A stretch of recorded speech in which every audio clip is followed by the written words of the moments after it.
Well, if you're open to evidence at all, the evidence for the existence of Jesus is stronger than for any other ancient historical person. Much stronger, for instance, than for Julius Caesar.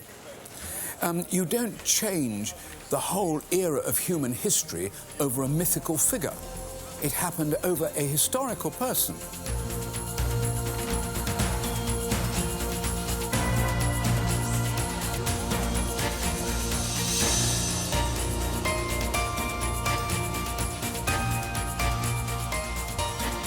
In this program, we shall journey back into history and will seek to answer three important questions about Jesus. Did he really exist? Was he just a human being or more than this? Did he really rise from the dead? We will be guided on our journey with the help of three gifted scholars. Michael Green from England wrote several books on Jesus and his teachings and gives lectures throughout the world. The American scholar Steven Notley is based in Israel and assisted the Jewish professor David Flusser with his publications on the Jewish identity of Jesus. The Dutch scholar Jacob van Bruggen wrote many books, commentaries, and papers on Jesus and his contemporaries. We go first to Rome. Soon after the Christians had spread the gospel to Rome, the Romans were confronted with people with a different lifestyle who didn't worship the traditional Roman gods. Then the Romans took notice, and Roman authors like the historian Tacitus started to write more about Christians than about Christ. Indeed, as Tacitus describes the later periods of the Caesars, when Christianity had spread to Rome, Christians had become a political issue. In 64 AD, for instance, the cruel Emperor Nero had burned down Rome and blamed the Christians for it. Tacitus was well informed about the founder of Christianity. He wrote, "To erase the rumor that he himself had lit the fire, Nero blamed innocent people who were hated by many Romans and who were known as Christians. He punished them harshly. Christ, their founder, had been executed under the rule of Tiberius Caesar by Governor Pontius Pilate. For the time being, this impious superstition had been erased. However, it sprang up again in both Judea and in the city of Rome."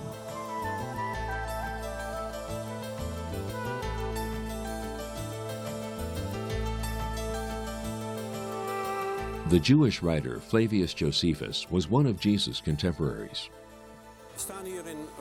We are here in Rome in front of the Colosseum, which was built between 80 and 95 AD. This is where Roman citizens used to watch their sports and games. Did they know about Jesus? I don't think so. Not much, anyway. In the same period, around 96 AD, and in the same city, a Jew wrote a book on the history of the Jewish people. When he was writing about Pontius Pilate, he informed the people that were gathered in this Colosseum on Jesus, who had worked miracles and who was teaching religious truths.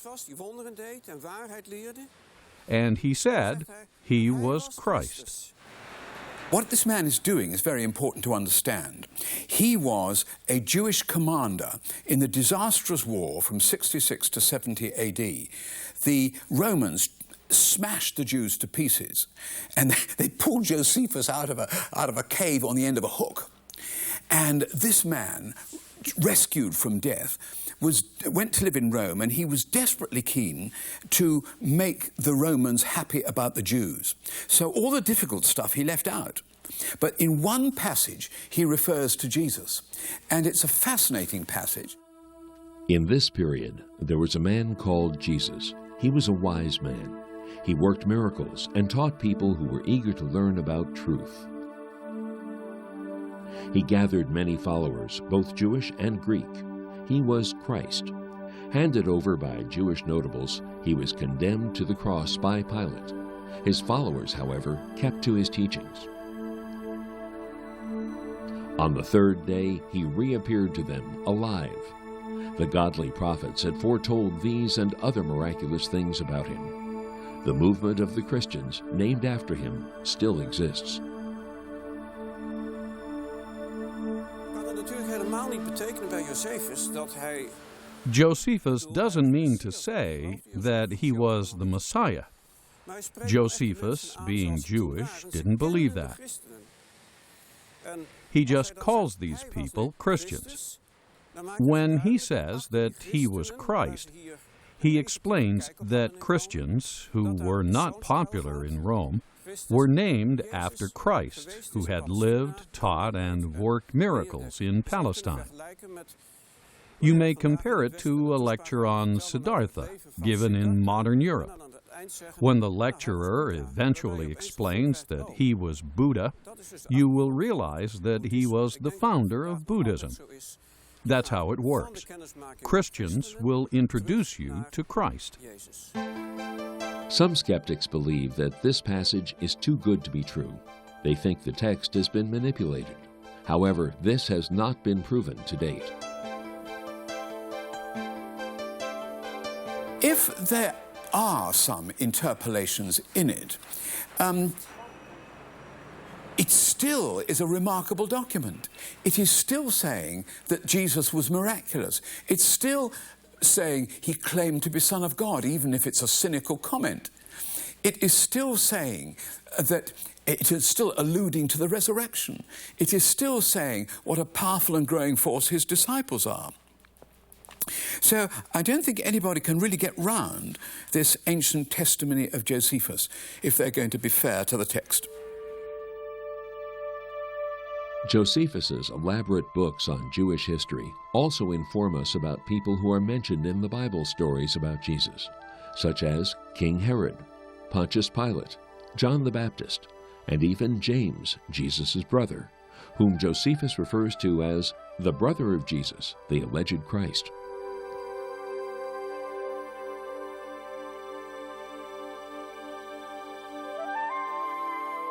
We don't know what Jesus looked like.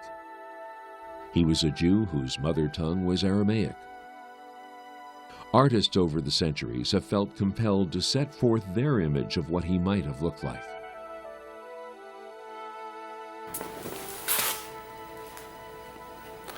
Nou, dit is wel ongeveer een beginnetje. Well, it's just a start, but I'm quite satisfied with it. We know some of his characteristics, though not physically. We know that he was a Jewish man about 30 years old. We can be positive that his eyes were not blue. He must have been a charismatic person, for he kept his audience enthralled. Perhaps he had a penetrating look that made people listen to him. So I think his authority stems from both his words and his appearance.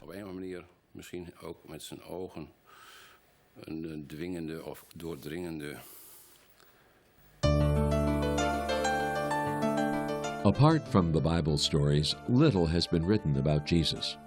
It may be little, but it's there. In our search for the historical Jesus, we have to rely on 4 biographies, written by 4 of his followers. One of them, called Luke, is conspicuous for his solid and historical approach.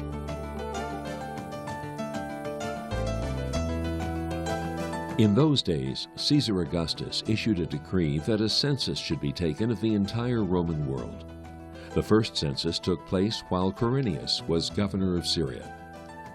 The text continues with the story of Jesus' birth, his miracles, his crucifixion, and resurrection.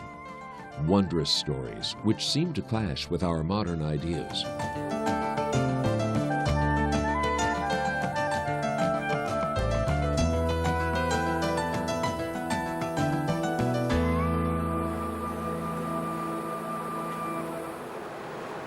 Waarom zou ons tijdbeeld, ons wereldbeeld... Why should our view of the world be the only reliable one? Why aren't we open to truths that come from another time and another world? It would be very prejudiced if we stick to our own views and don't realize that our views might be just as curious to those people as their views will be to us. I think at times when we try to lift the words of Jesus outside of their culture, outside of their historical and cultural setting, we can be in danger of misunderstanding what he was trying to communicate. That's where it's important for the historian to try to read the words in context, to hear. I tell my students the challenge in studying Jesus is to hear, to listen with first century ears and 20th century hearts. It's not just dry history. For myself as a Christian, these are issues of faith. But I first need to listen with a first century ear, to hear as those who sat on that mount and heard Jesus teach, to hear as they would have heard.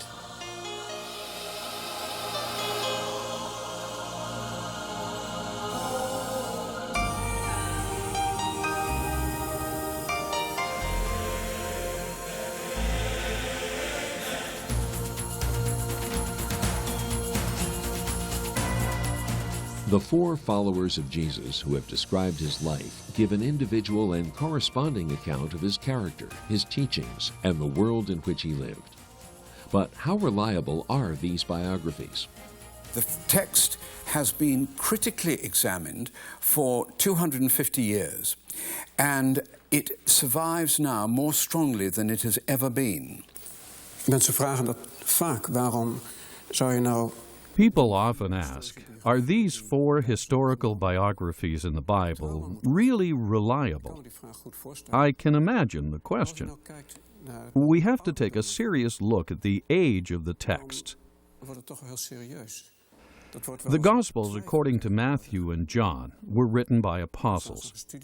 Recently, there have been some doubts about this, but a recent study has shown that the titles above the very oldest text date back to the end of the 1st century. These two Gospels were indeed written by the apostles Matthew and John.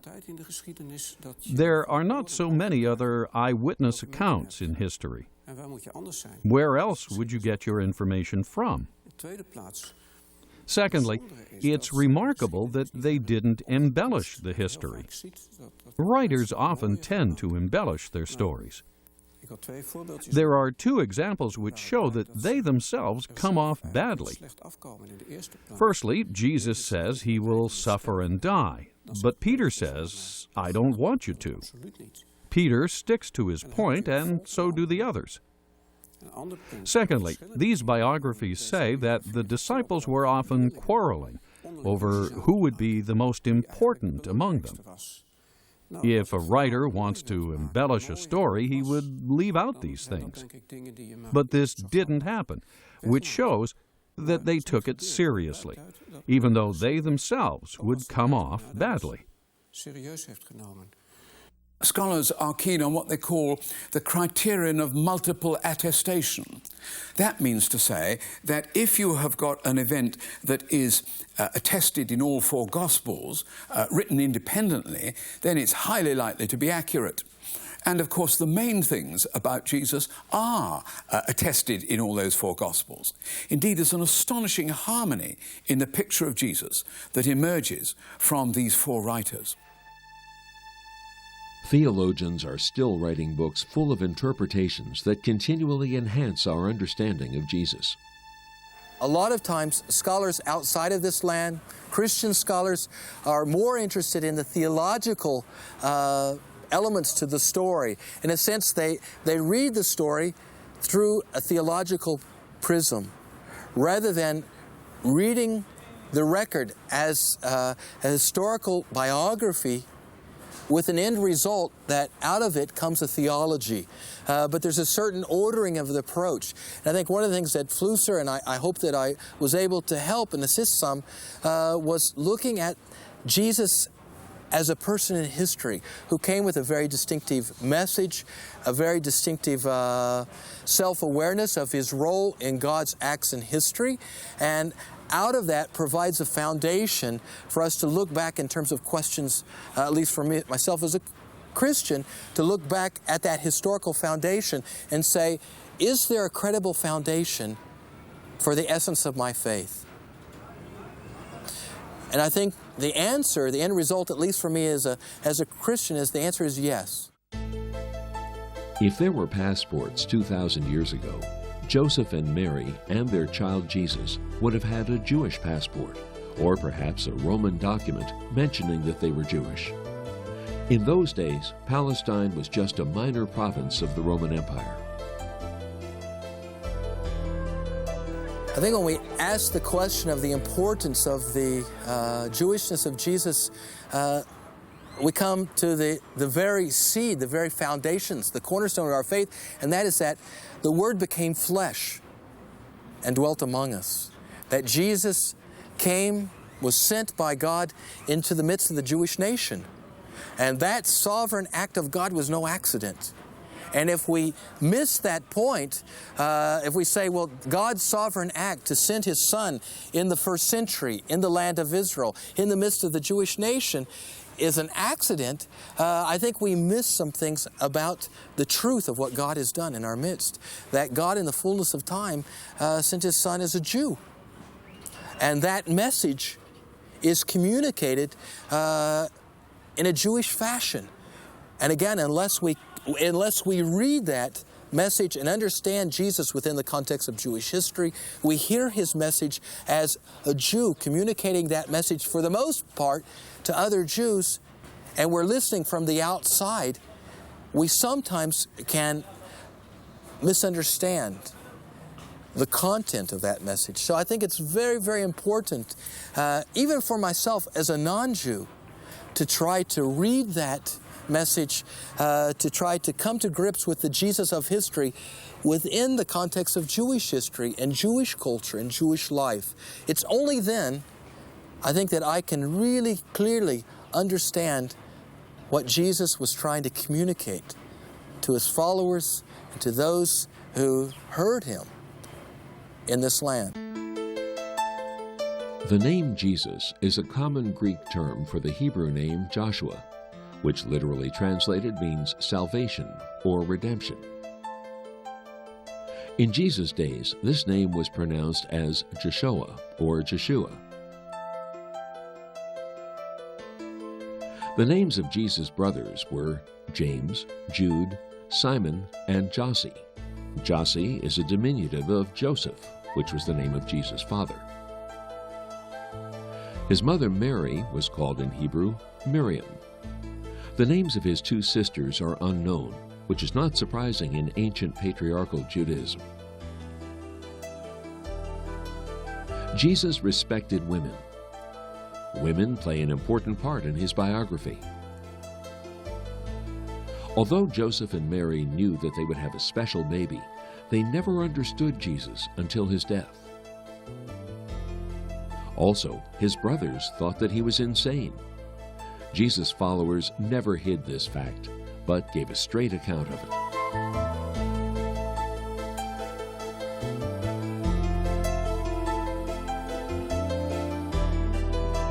Jesus is often and wrongly considered to be illiterate. The fact that people usually addressed him as rabbi shows that he was familiar with Judaic law.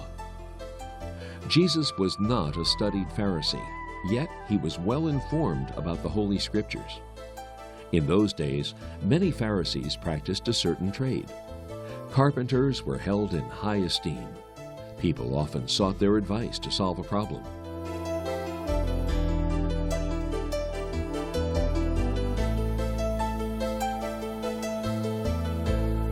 In my studies of the historical Jesus, I've come to appreciate his genius, his profound genius, his profound understanding of the Scriptures, and how he carefully crafted it and worked with it to really exhibit a tremendous genius in expressing his ideas. How he would so connect passages of Scripture together that had identical words in them, like a Jewish sage would have done, but in a brilliant fashion. It says that he understood the Scriptures intimately, knew them by heart, worked with them like his contemporaries. But again, every now and then when I'm studying Jesus and looking at him in the context of his contemporaries, from a not from a position of faith, but really as from a position of scholarship, I see Jesus' way of handling it really, he takes it to another step, another level. There's a certain element of his genius, particularly when it comes with his concern with humanity. You could almost think of Jesus as a humanist. He was very much concerned with the element of human frailty, with our human tendencies to judge, to be overly critical with one another. And Jesus instead responded and challenged his contemporaries, be very careful that we should see each other as God sees us, that we extend the same mercy to each other that God extends to us. And the way that he communicates that, the way that he structures it, he does it in a very ingenious fashion. And you can really only come to grips with it by hearing Jesus' voice in the midst of the voices of the first century. And when you do that and you hear how Jesus fits so much with the historical setting of his time, you can also hear Jesus' own distinctive voice, his own distinctive contribution. So on a human level, I very much see Jesus as a genius, a very provocative thinker, and one who challenges contemporaries in the things of the faith. In zijn eigen tijd. In his days, Jesus was particularly known as the Great Healer, which is not surprising, for he did supernatural things. He healed all the sick, without exception. He cast out all evil spirits, even from the deaf and dumb. He even raised people from the dead. People living in the 21st century often tend to doubt these things. Did it really happen? If you had lived in the first century, you wouldn't have had the chance to doubt. You would have met too many people who had been healed by him. So Jesus' opponents in Jerusalem had to come up with something better. They explained his miracles in a negative way. They said he didn't come from God, but from Beelzebub, the devil. Yet this didn't stop people bringing their sick relatives to be healed by Jesus. The special thing was that he did it for free. He asked only one thing, that you would trust him. Only faith.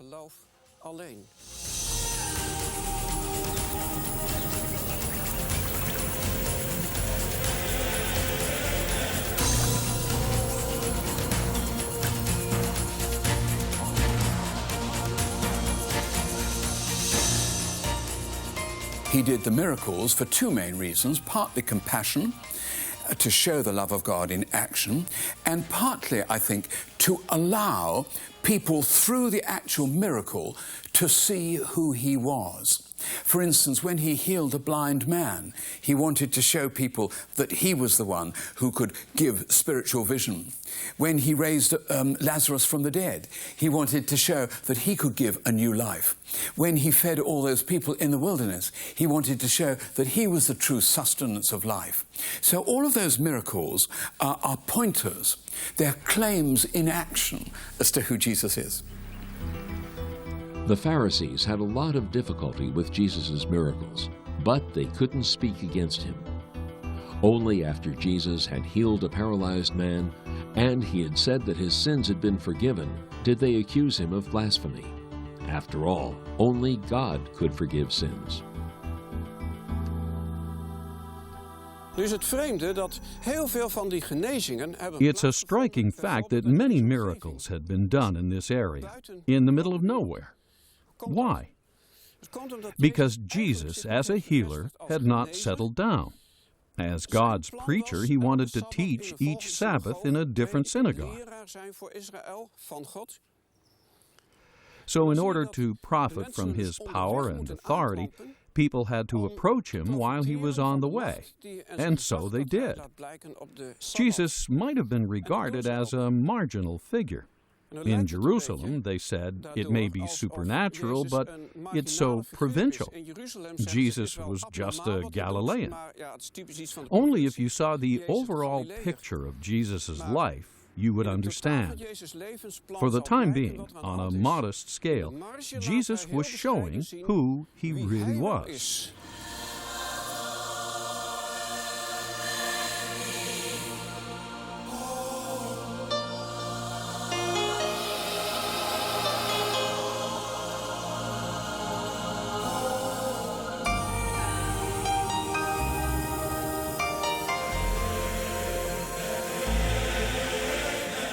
and news about him spread through the whole countryside.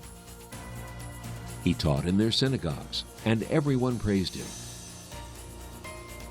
Many persons searching for the historical Jesus are only looking for the man Jesus, not for the miracle worker. But Jesus' biographies put strong emphasis on the miracles he did.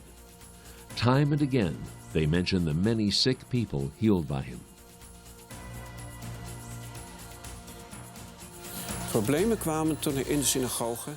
The trouble started when he started to teach with authority in the synagogues. He didn't refer to the rabbis. He just said, "I tell you." The problem was that he said it as if he were God himself. Some accepted this, others didn't. That's why, up to our time, you can't mention two names in a synagogue: the name of the Almighty, blessed be his name, and the name of the man from Nazareth, who came in the name of the Almighty.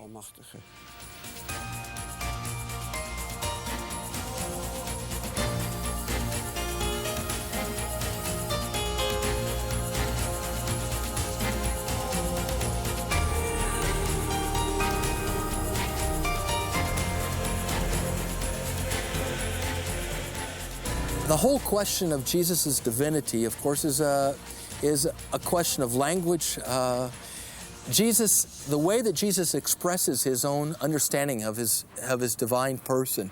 I personally think that Jesus does see himself as the Son of God. He talks about himself being seated at the right hand of God. The language of that, in the language of first century Judaism, is a very, very, very high, very elevated way of speaking about himself.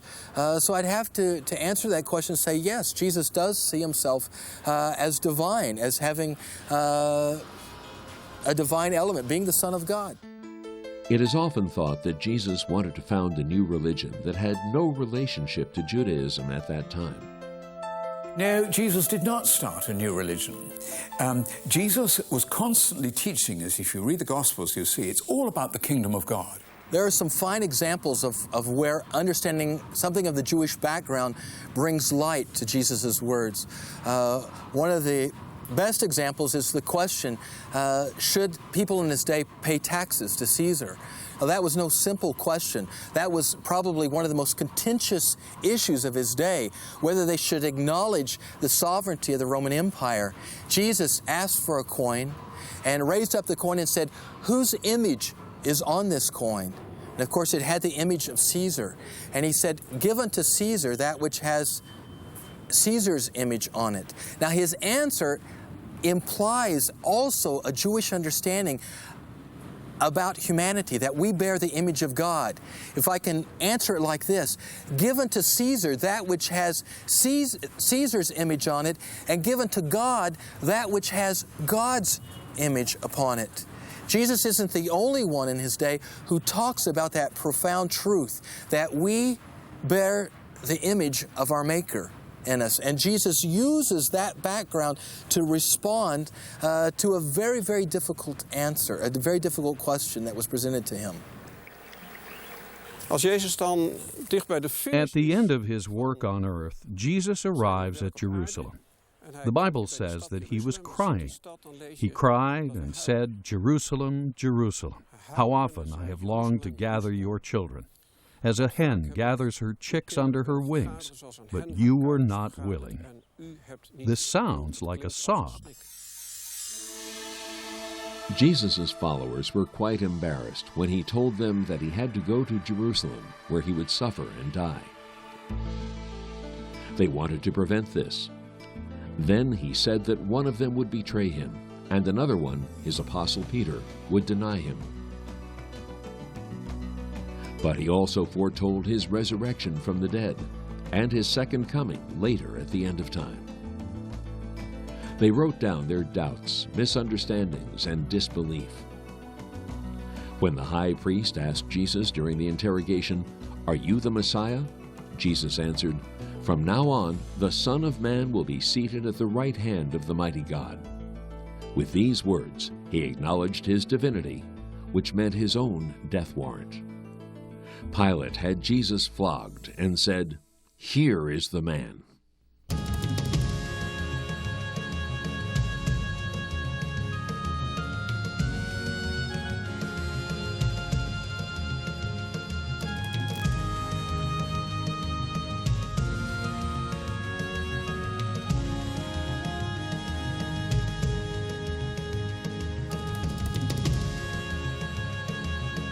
Immediately after Jesus' death, the veil of the temple was torn.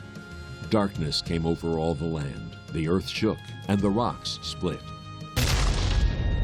There was indeed an earthquake, and there are still signs of it in the very center of Jerusalem, under the Dome of the Rock. Secondly, the veil of the temple was ripped in half from the top to the bottom. That was a 60-foot curtain that kept people out of the most holy place, called the Holy of Holies by the Jews. And if you'd ripped that from the bottom to the top, that might have been a human action, saying, come on, let's go into the Holy of Holies. When it was ripped from top to bottom, and Josephus, to go back to him, tells us that the lintels of the temple were cracked and some of them fell down. This was all a result of the earthquake. But it's God ripping the veil apart so that people can now go into the presence of God. And that's what the meaning of the cross is. That when Jesus died on the cross and took responsibility for the badness of the whole world, that made him unique. Nobody else had ever done that. Jesus was buried in a new tomb close to the place of his execution. Despite a heavy round rock that sealed the opening of the tomb, and despite the guards posted by the state, the tomb turned out to be empty on the third day.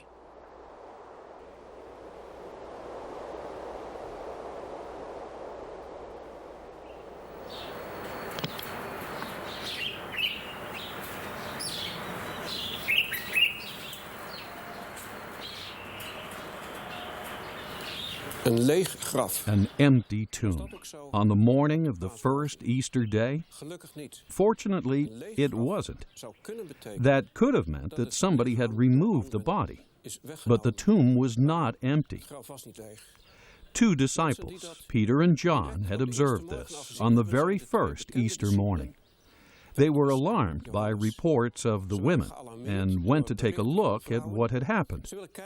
They ran to the tomb, and John outran Peter. He's standing in front of the tomb, takes a look inside, sees the strips of linen lying there, and he feels reassured. It's all right. Then Peter arrives.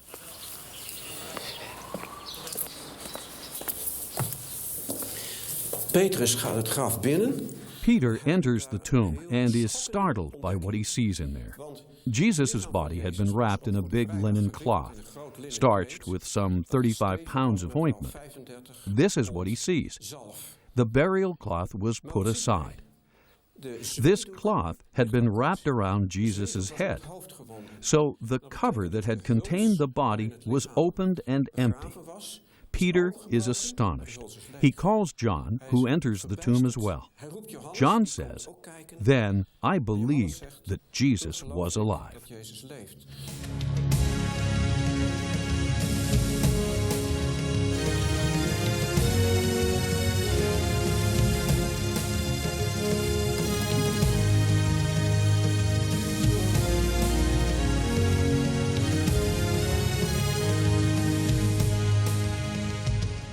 During the 40 days following his death, Jesus appeared to hundreds of people. David Flusser and Steven Notley, working at the Hebrew University in Jerusalem, have examined these testimonies of Jesus' appearance.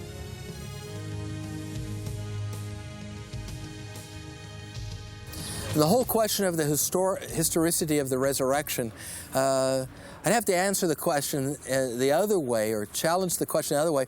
There's nothing within the story that would make me question its essential historical elements, the facts of the story. Sure, in terms of telling the story, there are different perspectives.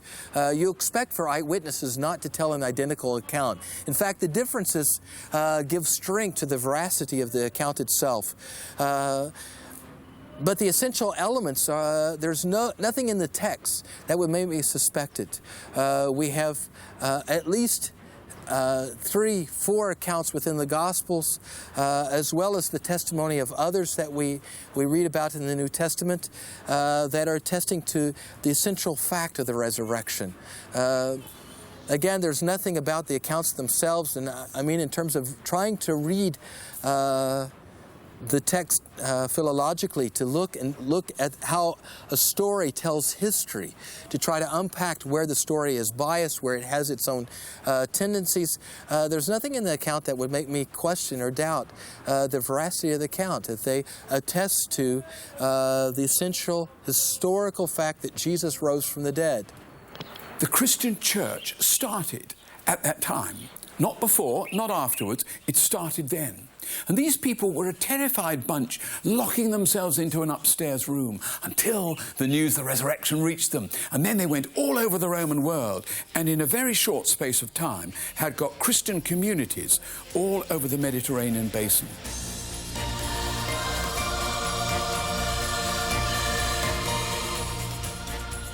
We're walking here on the main street of Jerusalem in the first century, right next to the Great Wall built by Herod the Great surrounding the temple of the first century. We see here the stones of destruction that were thrown down by the Romans from the wall here and the destruction of the temple in 70. These stones, to my mind, give us evidence that Jesus' prophecy regarding the destruction of the temple actually came to pass. The disciples were at that time filled with amazement at the wonderful building of the temple, which was one of the great wonders of the world. And Jesus said to them, these stones are not going to remain one on another. They're going to be crashed down. And 40 years later, against all expectation, it happened. The Romans flattened the place.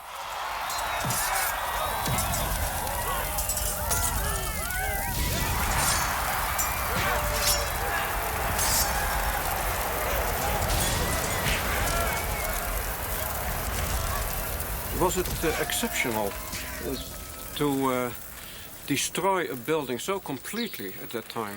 I think the effort that went in with the Roman destruction here is evident of the anger, the emotion on the part of the Romans, the fury of Jerusalem, the fighting that went on here, and Rome throwing the stones down off of the side.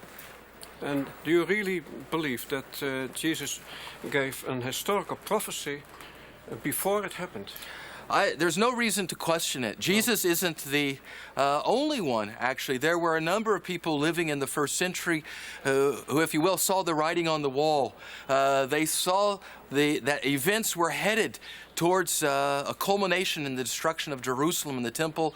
A lot of historians don't pay attention to those other prophecies, those other statements, warnings of individuals living in Jesus' day.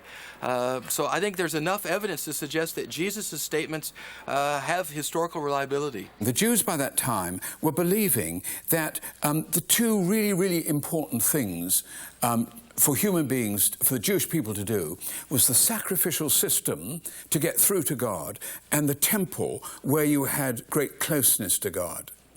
And Jesus had to lovingly say, both of these two things are going to disappear. There've been no more sacrifices since AD 70, been no more priests since AD 70, no more temples since AD 70. It really was the cut-off point. One of the interesting things that Jesus concludes his message, that prophecy about the destruction of Jerusalem, my reading is that Jesus actually finishes it on a note of hope. That's sort of very typical in rabbinic style, in Jewish style, to see these cycles of sin, judgment, and then eventual redemption, the hope of redemption. If the people of God will beckon to his voice, respond, that there is always that hope of redemption. And Jesus finishes his prophecy of the destruction of Jerusalem with the image of the fig tree, the budding fig tree, the hope of future restoration, redemption of the land and of the nation. So what's your opinion? Hope also for Israel, or specifically for Israel, or also for the whole world, or only for the nations without Israel? I think Jesus' words that he spoke there in that prophecy are particularly focused on the nation of Israel, the people of Israel. I think together with that message of hope is also a message of hope for the world, of the nations. It's always been a Jewish view that the redemption will also bring in and include the nations as well, not just the nation of Israel, that they're in a sense to be a light to the nations. This gives me also hope that an incredible word about his coming back to this world nevertheless will happen. What's your idea? Look, the second coming, the parousia, has always been a fundamental part of historic Christian faith. I think to deny that is to deny a cornerstone of the hope of the church, to see the return of Christ, the culmination of God's reign on the earth, and to, in a sense, finish that process that's already begun with the first coming of Christ. So standing before the destruction of the second temple, the final word is a word of hope and expectation. This is not Jesus' last message. Absolutely. It's interesting, your message echoes the saying of a first century sage who saw these stones, and his disciples began to weep looking at them, and he said, "Don't weep, but rejoice." Because as certainly as God's judgment is seen here, we can also trust in God's message of hope and redemption. So these stones actually should speak to us and give us confidence that God will bring about full redemption.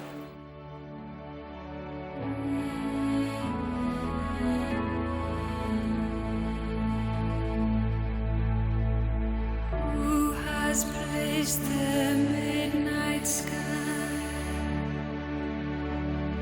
so a spirit has to fly? As the heavens seem so far, now who will paint the midnight star? Place a name upon the night. Who has placed the midnight sky so a spirit has to fly? As the heavens seem so far,